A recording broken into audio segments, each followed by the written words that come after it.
Hey everybody, this is Erica, the technology nerd, likes to film stuff, and I just finished filming my top 5 favorite smartphones of 2015. What I did in that video is I listed the top 5 in no particular order, and then I also listed the reasons as to why. Now, I don't have a favorite of those top 5 phones, but what I did do is take some notes. These are my notes here of all the features that I really liked, and I want to compose those features together in what I would consider the ultimate smartphone of 2015. Not the ultimate smartphone of the world, of course, because technology is always changing, but I figured it would be fun just to pick out some of the features and tell you all what would be my ideal smartphone of the year had it existed. So let's go ahead and talk about those. Okay, so before us we have my top 5 chosen smartphones of the year of 2015. We've got the Galaxy Note 5, we have the Moto X Pure, we have the LG V10, the iPhone 6s Plus, and the Nexus 6P. If you want to know why I chose these specifically, please check out the link in the description to see my top 5 smartphone video of 2015, and that's where I say exactly what caught my attention with these guys. So what is it that makes a top smartphone? Well, when I'm doing my reviewing process, I have a list of things that I take notes about. And these devices here really caught my attention as I was filling each of these categories. And there's a lot of things that I really like, although there isn't one in particular that I like absolutely the best. So that's where I want to grab bits and pieces and tell you what my ultimate smartphone would be. But the things that I look at are things like the look and feel of it, the build quality, the performance, the interface, the operating system, frequency of updates, the camera and the camera interface, the display, specifically how it is calibrated, battery life and charging features, and price to feature ratio, or basically the bang for your buck. So based off of that list, let's start off with look and feel, build quality. What I like in particular is the look and the feel of the LG V10. What I really appreciate is just how durable this phone is. I really like pretty phones, but if I drop it, I want the phone to be able to survive because I don't like cases, for example. It makes the phone bigger and bulkier. So I really like these steel rails that we have on the side here. It protects the display, so if it hits the ground, you have something to protect that display. And also you've got this bit at the bottom. So if this mashes inward, you've got the display that's pretty well protected. Of course, unless you drop it face down, but most likely it's going to hit on one of the corners. And that's where LG really did think about that. The only thing is that this isn't the absolute prettiest phone. I do like the look of this, especially the feel. But I think that this would have fared better with different choices of back covers. For example, maybe a leather backing or maybe even a stainless steel backing. If you had a steel backing, I'd like to be able to do this, push it up, have it click in place. That way you can have all kinds of different types of back covers. They could be rigid, they could be metal. There could be a nice wood option, for example. I think that would help make the phone feel and look more premium. What's also really nice about the V10 is that since you can remove that back cover, you can remove this battery. You also have access to an SD card slot as well. And the SIM card is easy to access. On a lot of these phones these days, you have to have a SIM ejection tool.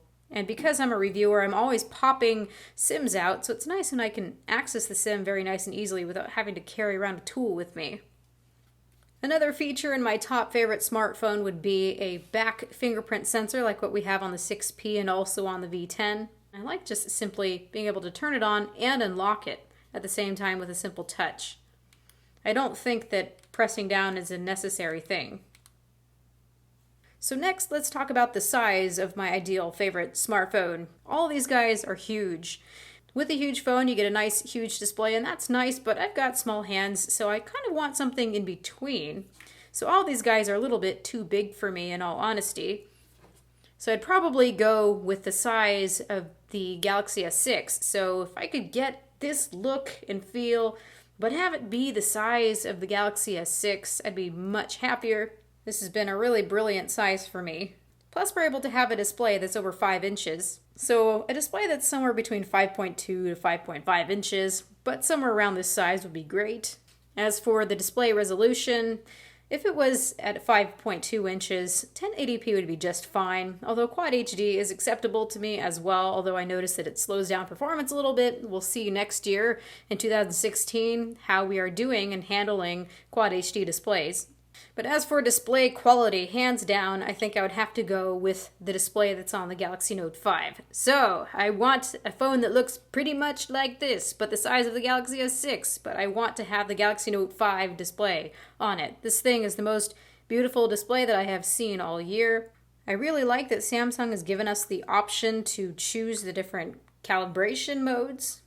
This basic mode is supposed to be accurate to the sRGB calibration standard, although it doesn't quite meet it. So if I could have a display where I could choose different modes but actually have a truly accurate to sRGB calibration standard, that would be awesome.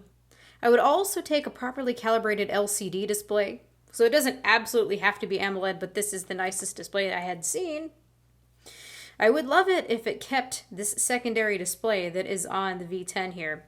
I did not find this practical at first, but I really like this because I have this whole screen real estate to myself, and when I get notifications, they show up here so it doesn't interrupt what I'm doing and drop down right in front of my view. So I really like this, plus there's various controls and you can personalize it. I would also like it to have front-facing stereo speakers. I really love the front-facing stereo speakers that's on the Moto X Pure here. Really great quality. Same thing with the Nexus 6P. I like to consume media. I like a beautiful display, and I also like having stereo speakers. I actually made a little mock-up. There's this logo down here at the bottom where it just looks like it's wasted space to me. That would be so cool if I had stereo front-facing speakers right there. So then what about cameras? So I really like the cameras that are on the front here. We've got a 120-degree wide-angle selfie camera and also an 80-degree.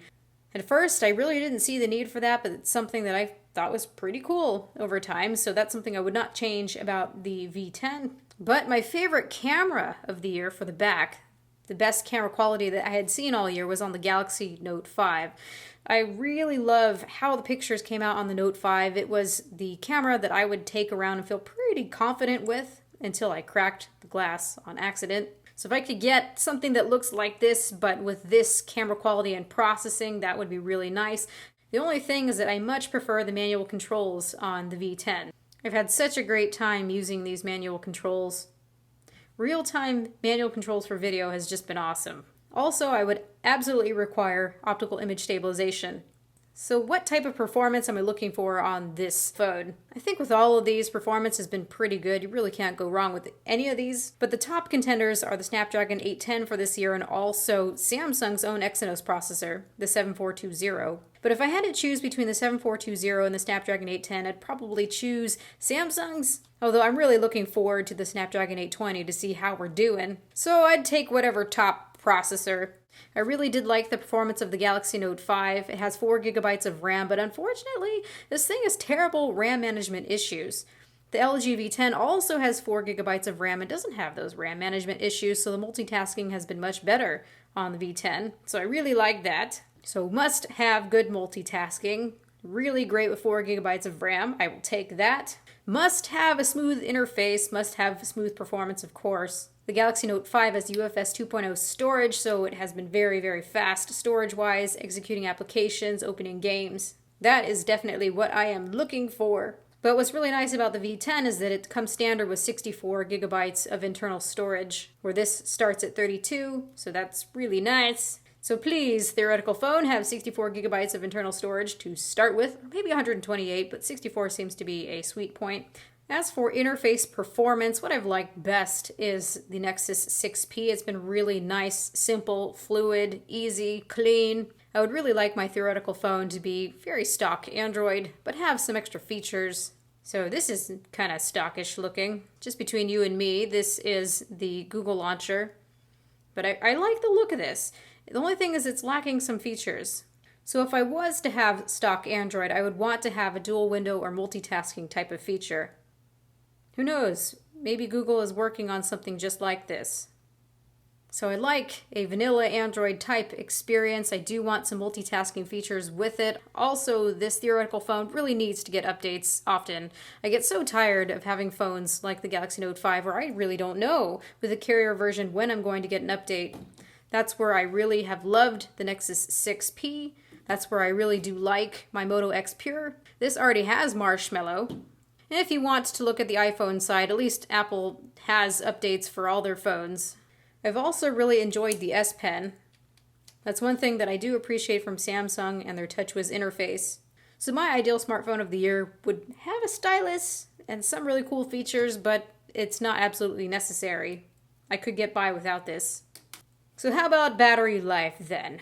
Well, battery life is kind of a catch-22 type thing, because if you want a phone that's not huge, you end up sacrificing on battery.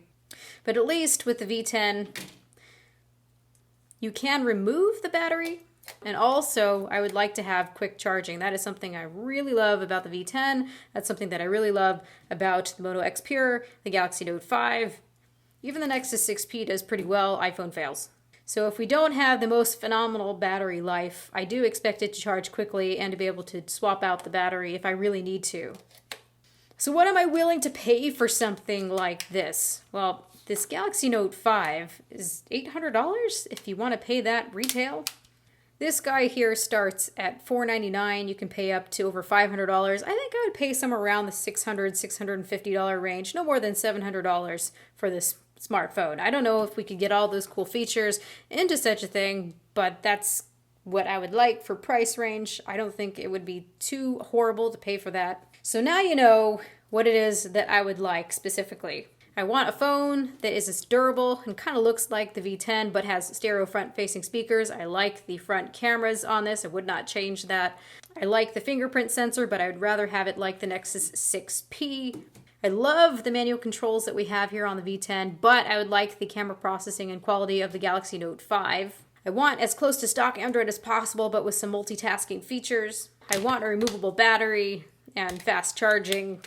Of course, it needs to have flagship performance. Display needs to be really nice. I like AMOLED, but if not AMOLED, then it needs to be a really good quality LCD display. So I think I have sufficiently talked your ears off and given you a little bit of an insight into what I would have liked had it existed this year.